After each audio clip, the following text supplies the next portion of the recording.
ada satu statement yang menarik soal korupsi oleh Bang Noel waktu itu, bahwa dia mengatakan bahwa OTT KPK itu harus dihukum mati dan dipermalukan kan gitu. Dan ini wow. Kok dia berasa bahwasannya dirinya pelaku. Nah, itu. Mohon izin, stoplah ngolah-ngolah relawan. Sama kalau laporannya itu langsung ke DPP Gerindra, bukan ke Solo. Abang kurang dekat sama Kertanegara, mainnya ke Surakarta sih. Gue cukup menyayangkan statementnya Pak Adis Kadir selaku Wakil Ketua DPR RI kan gitu. Udah salah hitung. Nah, gini Bang, gue masuk sedikit yang soal masalah salah hitung. Gue penasaran di mana ada kos 3 juta sehari. Itu nginep di hotel apa di kos? Betul, dan di bilangan ya Senayan Palmerah sekitarnya. Iya, gue menurut penasaran. Gue banyak kok kosan TA di situ. Iya. Harganya 1,8.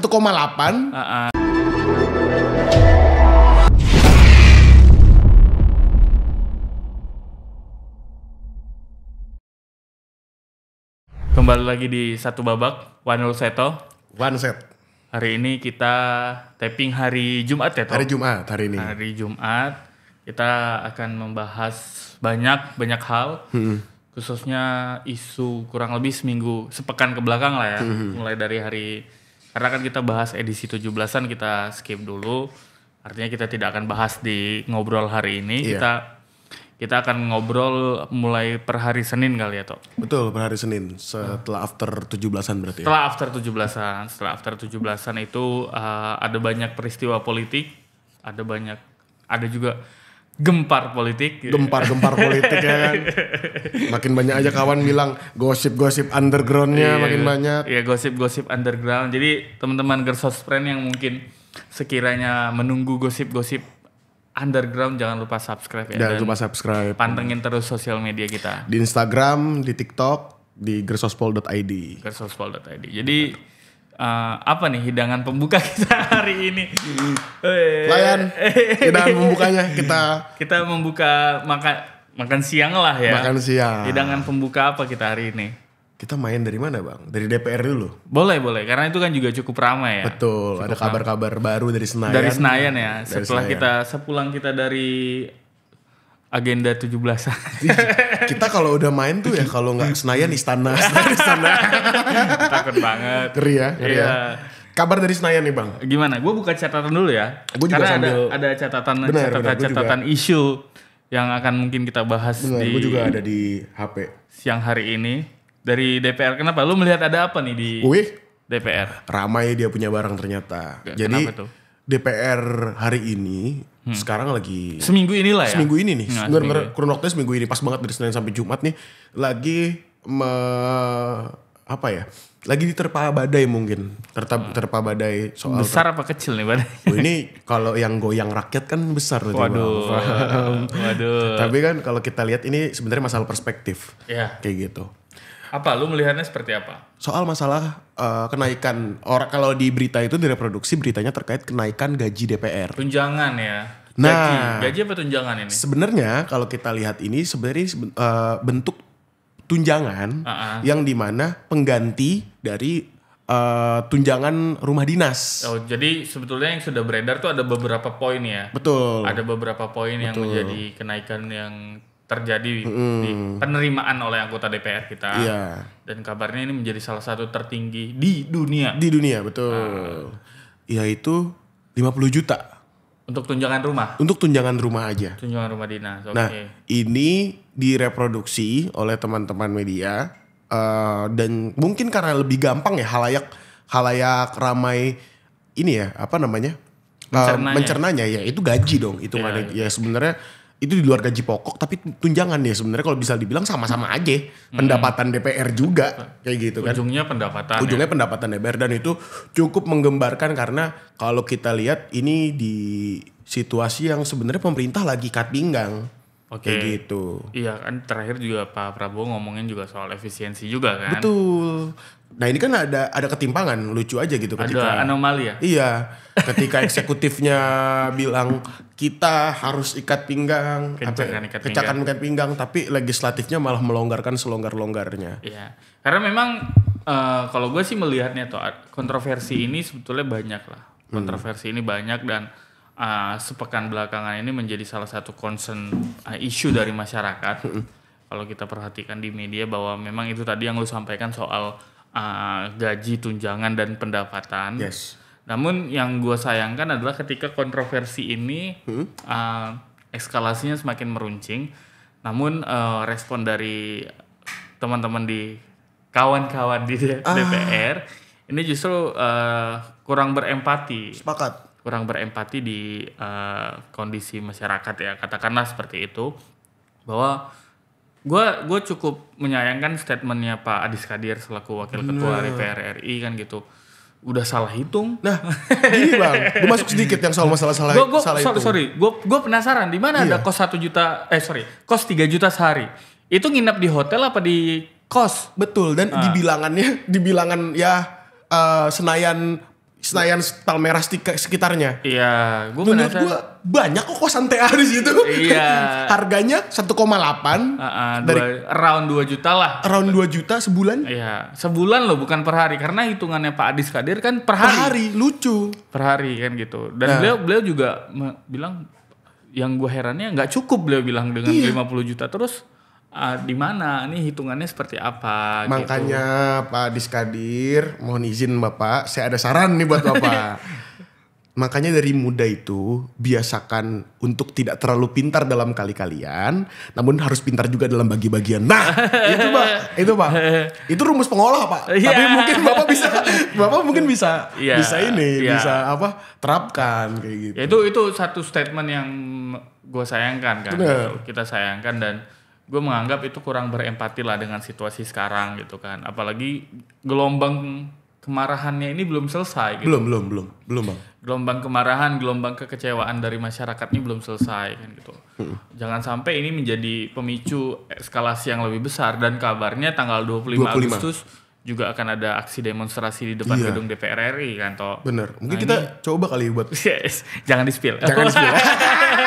Jangan di-spill. Oke. Ya. Nah, ini selain dari fenomena isu tunjangan dan lain-lain ini lu lihat apa lagi nih?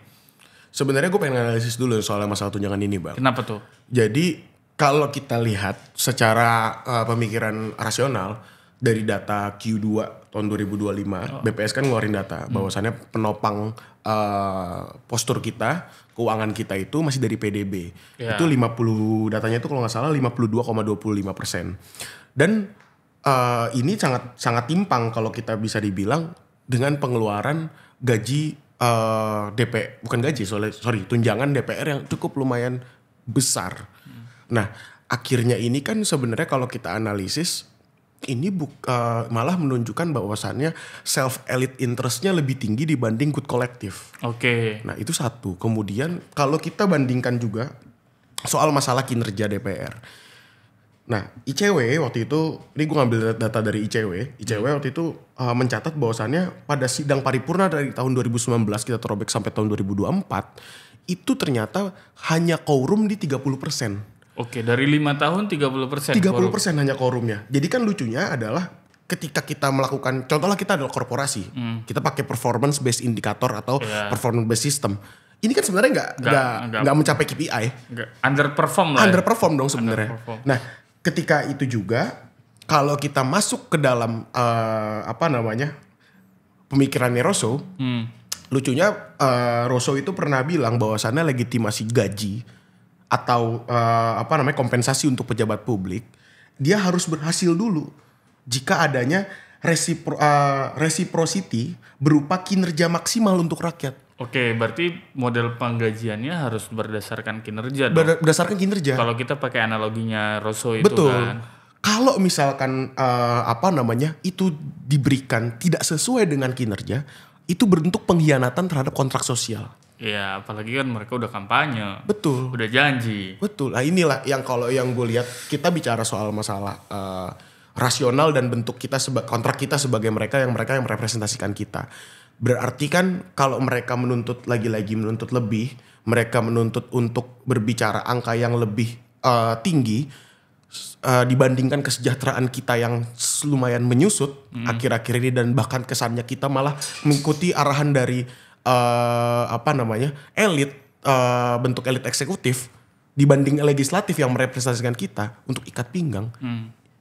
Lalu kepercayaan suara kita akan dihantarkan kemana? Ya, Muaranya akan ke sana. Artinya ini kontradiksi lah dengan situasi yang hari ini berkembang, dan gua menyayangkan lagi-lagi gue menyayangkan ya apa yang terjadi dalam sepekan ini yang menjadi isu dan menjadi concern di masyarakat. Betul. Ada beberapa anggota dewan kita yang justru malah tidak menunjukkan empati. Betul. Kemudian dan ini ujung-ujungnya yang seperti lu sampaikan di episode berikut sebelumnya soal komunikasi publik dari para elit kita kan gitu. Itu juga yang terjadi ketika misalnya anggota dewan Nafa Urbah kan gitu dari fraksi Partai Nasdem yang mengeluhkan rumahnya jauh. Iya. Dari Bintaro. Jauh. Nah, itu dan akhirnya itu memancing respon publik. Bahwa publik menyayangkan kenapa anggota dewan tidak naik KRL. Betul. Nah, itu juga menjadi challenge ya. Menurut gue itu menjadi challenge bagi para anggota dewan kita yang hari ini yang kesannya mengeluh rumahnya jauh apa segala macam. Ya monggo gitu. Itu aspirasi dari masyarakat loh. Mungkin masyarakat yang tinggal di komuter Jakarta itu kan memang sehari-hari menggunakan transportasi umum, Transum kan gitu. Ya, ayo misalnya kawan-kawan di DPR, kawan-kawan Bapak Ibu yang terhormat di anggota DPR RI yang ada di Senayan, ayo gunakan Transum gitu, naik KRL kalau ngerasa rumahnya jauh apa segala macam kan gitu. Jangan sampai ini jadi menjadi tidak sesuai dengan apa yang mereka ucapkan, apa yang mereka janjikan, tidak menjadi contoh di masyarakat. Nah itu Bang, yang akhirnya balik lagi, semua ada konsekuensi atau resiko politik. Ya, hati-hati loh Pak, Bu, yang ada di Senayan, abang-abang, kakak-kakak, mbak-mbak. Karena apa? Ketika mbak-mbak semuanya menjalankan legitimasi otoritas saja sebagai pelayan publik, let's say, namun tidak berkaca seperti atau tidak berpenampilan, tidak berkaca, tidak melakukan seperti apa yang masyarakat lakukan, rakyat lakukan, itu nanti hanya menjadi otoritas semu. Akhirnya apa? Berdampak pada pengikisan legitimasi Bapak Ibu semua. Itu yang repot. Kalau dalam kita kan bicara bahwasannya banyak perspektif. Kita ambil yang contoh masalah legitimasi politik tadi Weberian ya. Nah itu kan sangat berpengaruh ketika tindak tanduk kita sebagai aktor kemudian hanya menjalankan sifat otoritas saja, mungkin memang di atas kertas hitam atau putih memang otoritas tetap berjalan.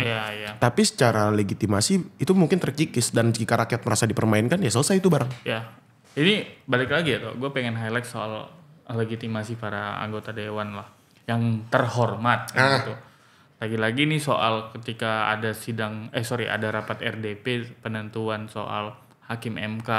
Oh iya tuh barang tuh. Itu kan juga ada salah satu statement anggota DPR RI. Gue lupa namanya siapa. Cuman yang gue ingat dia fraksi PDI Perjuangan. Kan gitu yang mengatakan bahwa Pak Hakim jangan lagi calon hakim MK kan, itu jangan lagi menyusahkan, menggoyang ya bahasanya. Menghantam ini kan menghantam DPR RI. Oh ini yang ingat gue ini dia ngomong kayak gini Bang. Bapak dipilih direkomendasikan dari DPR. Dipilih apa direkomendasikan? Itu antara dua itu. Pokoknya kan mirip-mirip sebenarnya diksinya. Dipilih atau direkomendasikan dari DPR. Bapak jangan pernah lupa asal-usulnya. Jangan malah balik kembali untuk menghantam DPR. Nah ini kan menjadi menjadi satu pembuka yang jelek lah. Iya. Dan itu juga menghilangkan apa yang dalam tanda kutip coba dibangun oleh government hari ini. Bagaimana penegakan hukum itu benar-benar adil seadil-adilnya. Nah kalau di awal sudah dipesankan seperti ini kan mengesankan bahwa ya nanti kemungkinan besar akan ada tebang pilih lagi. Jangan lagi kejadian hakim MK, jangan lagi paman. Kejadian paman berikutnya. Udahlah stop lah patron klien kayak gini. Itu dia. Kita berharap apa yang disampaikan oleh Bapak Ibu yang terhormat di Senayan ini menjadi apa ya? Menjadi peringatan lah, peringatan bagi mereka-mereka ini untuk lebih berhati-hati lagi berstatement. Karena itu live talk, disaksikan oleh jutaan masyarakat. Iya, bener, Bang. Dan sekarang ini gampang banget masyarakat ngeklip kan gitu. Iya. Itu tadi legitimasinya akan dipertaruhkan di situ. Ya mau, masa kita mau sih wakil rakyat kita milih wakil rakyat kita nanti yang bakal yang sama seperti yang hari ini. Iya, betul. Gitu. Padahal akhirnya rakyat udah mulai, Pak Bu, rakyat udah mulai cerdas lah. Nah, kita juga Iya. harus bisa apa ya? Sama-sama membangun kekuatan civil society yang juga bisa mengawasi mereka kan dan bisa menghukum mereka nanti di 5 tahun yang akan datang. Nah, itu dia. Kita masuk ke main course kali Bang. Ini agak serius nih. Ini udah mulai agak kita serius. hidangan pembukanya aja udah agak serius. Iya, ini sejujurnya udah agak berat nih kalau bisa dibilang ini nih seperti hidangan pembukanya Presiden Soeharto. Ada apa namanya? Kentang sama biasanya Presiden Soeharto tuh suka sama pisang tanduk. Iya, tapi direbus. Gue jadi ngerti kok. So Pak Harto harus baca buku Pak Harto nih jujur. Ini kita menu utamanya apa nih menu utama kita hari yang ini? lagi sedep banget. Yang lagi rame juga lagi rame juga. Ini baru kemarin. Malam ya? Terhitung Kamis pagi. Tapi kalau gue baca itu OTT-nya OTT operasi tangkap tangannya malam. Ada colekannya jauh. Ya kalau sebenarnya orang-orang tuh tahu sebenarnya dari malam. Iya, tapi kan KPK merilis kan proses penangkapannya itu kan malam hari. Betul malam hari. Dan sebenarnya di malam hari itu udah banyak juga kabar-kabar dari teman-teman yang sudah mulai mendiskusikan itu benar atau tidaknya gitu ya. Dan masuk kita ke berarti Immanuel Ebenezer. Seorang wakil menteri tenaga kerja. Ketua relawan Jokowi Mania. Joman. Sekarang jadi Prabowo Mania dan ini katanya aktivis ya. Aktivis 98, kemudian juga ya seorang aktor politik yang cukup ramai dan dominan dibanding menterinya. Oke. Kemudian juga di Pilpres 2024 kemarin juga sangat keras ya, maksudnya sangat die hard banget mendukung Pak Prabowo yang di Pilpres sebelumnya berseberangan kan gitu. Betul. Dan apa ya, kalau gue melihat ini menjadi satu kontradiksi lagi toh. Iya. Yang mana kalau kita lihat Bang Noel sapaannya ya. Betul, Bang Noel. Bukan Wan Noel ya. Bukan Wan Noel. Jangan salah. Bang Noel ini sapaan akrabnya di beberapa kesempatan tuh cukup keras lah, maksudnya merepresentasikan buruh, merepresentasikan ojol. Ketika kasus Ritex dia datang ke menjanjikan akan Pak Presiden Prabowo akan menyelamatkan kan gitu. Jadi ada superhero story-nya di situ. Dan beliau sering bicara juga soal OTT KPK dan ada satu statement yang menarik soal korupsi oleh Bang Noel waktu itu, bahwa dia mengatakan bahwa OTT KPK itu harus dihukum mati dan dipermalukan kan gitu. Dan ini wow. Kok dia berasa bahwasannya dirinya pelaku. Nah itu kan juga menjadi kontradiksi lainnya dari seorang Immanuel Ebenezer kan gitu. Iya. Tapi kalau aku lihat secara sisi keaktoran, aku memang bisa entah kenapa sadar sendiri Bang bahwasannya orang ini memang pemain aja. Gimana? Pemain aja kelihatan. Pemainnya dalam arti ya apa yang bicara masalah pemain kan biasanya adalah orang yang belum selesai menjadi profesional politics. Dia masih dalam aktivis politik aja sebenarnya. Tapi sekarang menduduki jabatan profesional politik. Menurut gue yang udah selesai jadi profesional politik banyak lah di Gerindra, di tubuh Gerindra sendiri. Dan dia pun karena kader Gerindra. Ya kan, di tubuh Gerindra sendiri banyak yang sudah selesai menjadi profesional politik. Dia nyalek kan dari Partai Gerindra, dapil Kaltara kalau nggak salah. Betul. Kalah lagi sama kawan politiknya. Deddy Sitorus. Dia juga pernah di PDIP ya? Iya, pernah di PDIP. Nah menurut gue dia orang yang memang sebenarnya ya mungkin orang-orang kayak dia sebenarnya harusnya di Senayan bukan di dalam eksekutif. Kenapa gue bilang kayak gitu? Ya dia belum selesai. Tapi sekarang di sel tuh. Nah sekarang sudah masuk di Kuningan. Iya kan? Gak apa-apa jadi pembelajaran Bang. Jadi pembelajaran. Jadi pembelajaran. Tapi gini bang, menurut gue dia orang yang belum selesai dengan sifat aktivisme politik. Oke. Ini orang yang belum selesai dalam aktivisme politiknya, belum tentu ketika mengisi jabatan profesional politik dia akan sangat kesulitan untuk tidak apa yang diucapkan dan apa yang dia lakukan sebagai aktor, dia akan cukup kesulitan untuk menyamai ritmenya kalau menurut gue. Oke. Apalagi kalau kita lihat track recordnya kan Bang Noel ini kan juga tidak pernah banyak berkontribusi di partai politik. Betul. Dia pada wadah-wadah relawan, Iya, benar. aktivisme relawan, Aktivisme kan? relawan. Yang sifatnya hanya spontanitas menjelang eventual seperti pilpres gitu kan.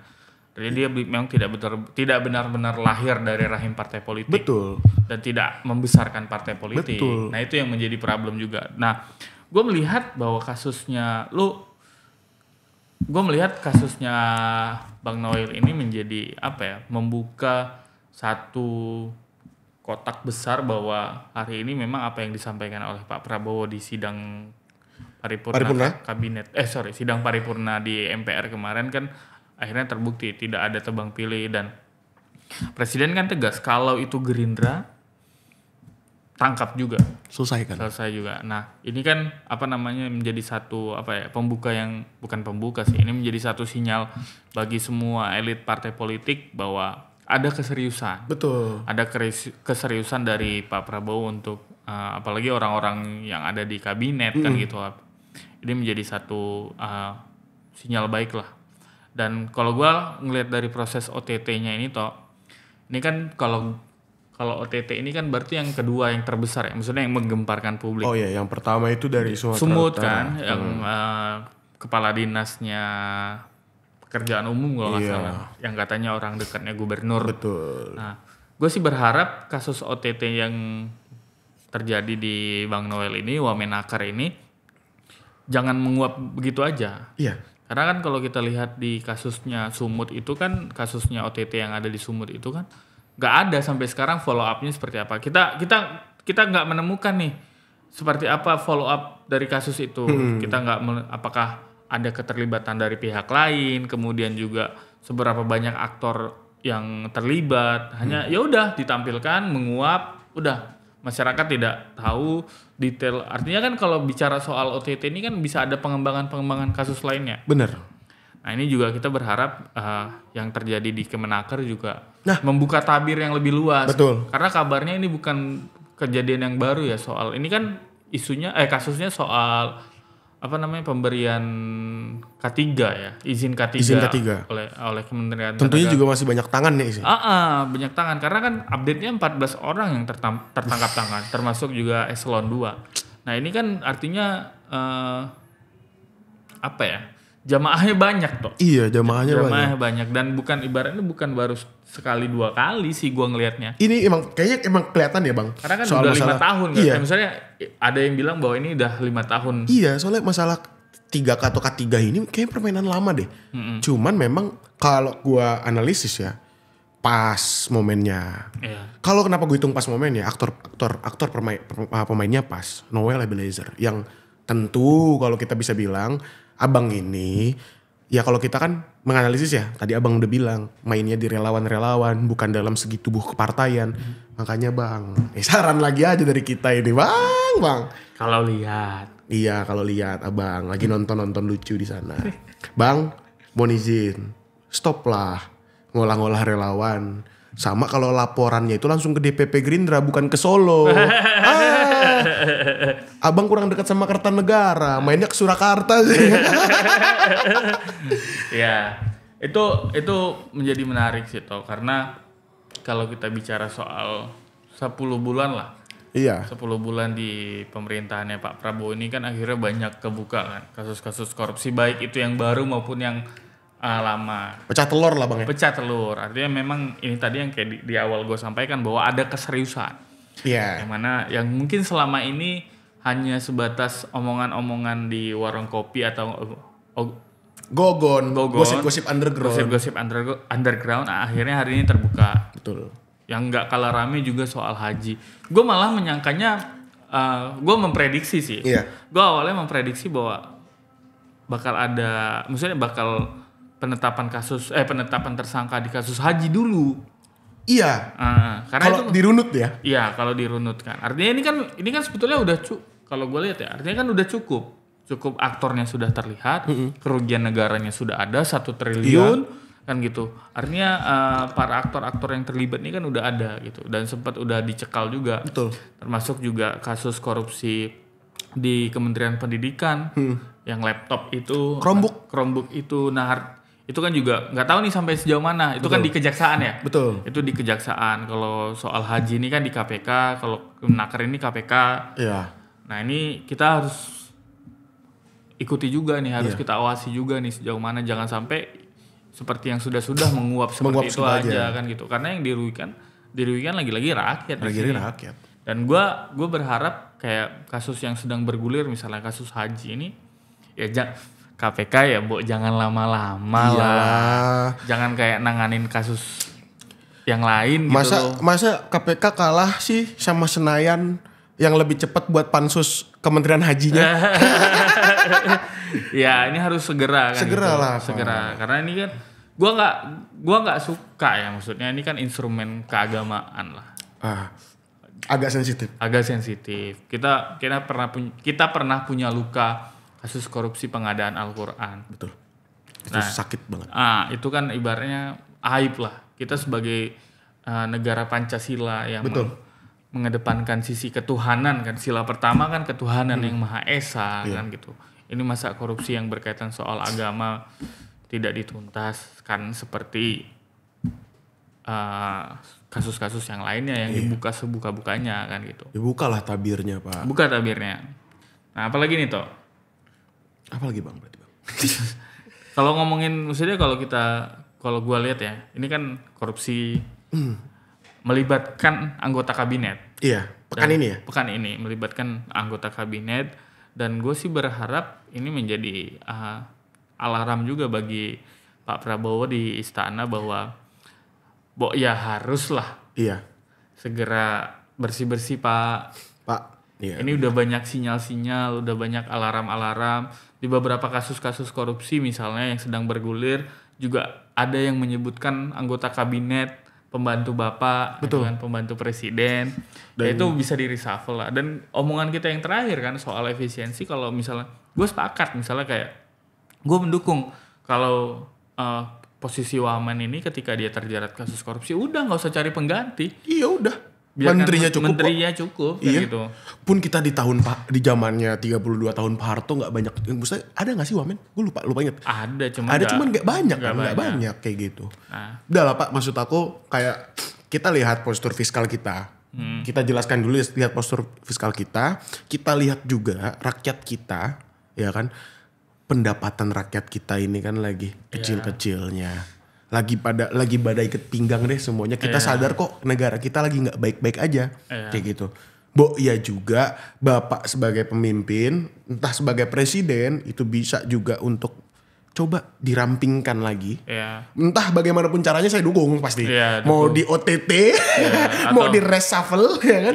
Kita dukung pokoknya. Apalagi kalau yang udah itu tadi yang gue sampaikan bahwa apalagi kalau nggak mungkin lah Pak Presiden nggak mendapatkan informasi mana-mana saja anggota kabinet dia yang berpotensi. Betul.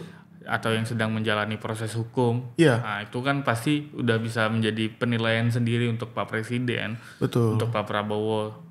Untuk bisa segera, ya jangan sampai citranya jadi ngarah ke citra buruknya malah jadi ke Presiden Prabowo. Iya benar. Dan mengganggu kinerja yang lainnya. Benar. Nah kita kan nggak menginginkan itu karena ambisi dan cita-cita besar Pak Prabowo ini kan sebetulnya ya harus kita dukung lah. Betul. Dan juga menurut saya saran buat Pak Prabowo. Kamu saran buat presiden sih kacau juga gue ya. Masih saran tapi enggak sih. Ini mungkin aspirasi aja ya.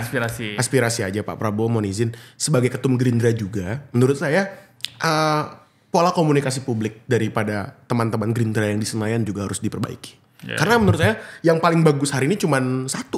Ya udah Prasetyo Hadi aja. Karena dia selaku Mensesnek kan juru bicara presiden kaki juga. Tangan lidahnya presiden adalah Prasetyo Hadi itu paling bagus. Tapi sisanya Pak, sorry, hancur. Nah, iya. Bahkan event Seskap Teddy aja kalau kita lihat di Seskap Teddy kan bukan Gerindra. Tapi kan contohnya pembantu Prabowo lah ya. Iya kan. Ya contohlah kita ambil perangkat Bapak salah satunya Seskap Teddy aja ketika berbicara di luar negeri pun ratingnya masih cukup lumayan jelek kok. kayak gitu. Iya. Ya cuman Paham, di paham. kamera-kamera aja. Tapi yang coba yang di Senayan Pak seperti Habibur Rahman, terus siapa lagi sih? Masih banyak lah. Ya mungkin yang paling kelihatan kan Habibur Rahman yang agak apa ya kalau bisa dibilang agak sembrono lah dalam sikap komunikasi Tapi politiknya. profesor biasanya kan yang mau pilih Senayan kalau Gerindra itu kan Profesor iya. Dasko. Iya sama dua berarti. Prasetyo Hadi sama Profesor Dasko yang mungkin komunikasi publiknya lebih baik. Tapi mohon dari dua itu bisa langsung dikasih tahu di BIMTEK kayak apa kayak ya kan di retreat kayak supaya mereka bisa membangun pola komunikasi yang baik, tidak menimbulkan kecurigaan, tidak menimbulkan kecemasan, kegaduhan. Udah 3 itu tidak direproduksi dan mungkin seperti itu. Oke, berarti kasus korupsi ini bisa menjadi sinyal untuk reshuffle. Sinyal. Dan kita tunggu siapa yang akan kena reshuffle dan siapa yang akan kena tangkap berikutnya.